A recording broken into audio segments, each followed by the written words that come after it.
Morgan. Thank you, Morgan said softly. You have freed me from the magician's spell. Jack just stared at her. You were Peanut? Annie said.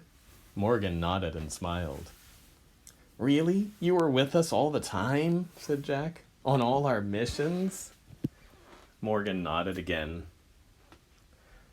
Why did we have to go on this mission to find a mouse? Said Annie, if you were always with us. To help break the spell, we had to be on the moon, said Morgan. You could have broken it the minute we arrived. Oh, that's what you were trying to say, said Annie. We didn't have to leave the moon base at all. Morgan nodded, smiling. But the Moon Man came along to help us, said Annie. He drew a constellation of a mouse. Is he a friend of yours? Morgan shrugged. Let's just say we had a little talk. He stopped by the moon base while you were out. The same way you had a talk with the ninja master, right? Said Jack. And the monkey and the sorcerer? Morgan nodded. I always squeaked to the ones who helped you. But how did they understand you, a mouse? Said Jack. Morgan smiled.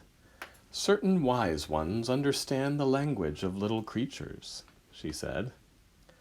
I bet it was you who turned the pages of the books, said Annie, to show us where to go next. Morgan nodded. But who turned you into a mouse? Said Annie. Morgan frowned.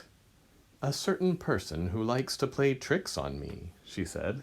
His name is Merlin.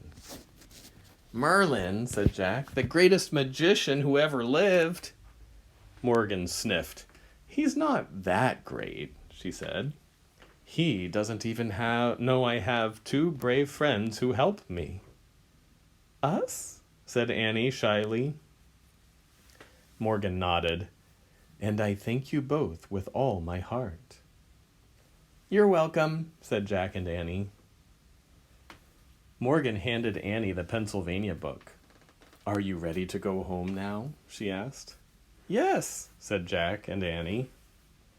Annie pointed to a picture of the Frog Creek woods. I wish we could go there, she said. The treehouse started to spin.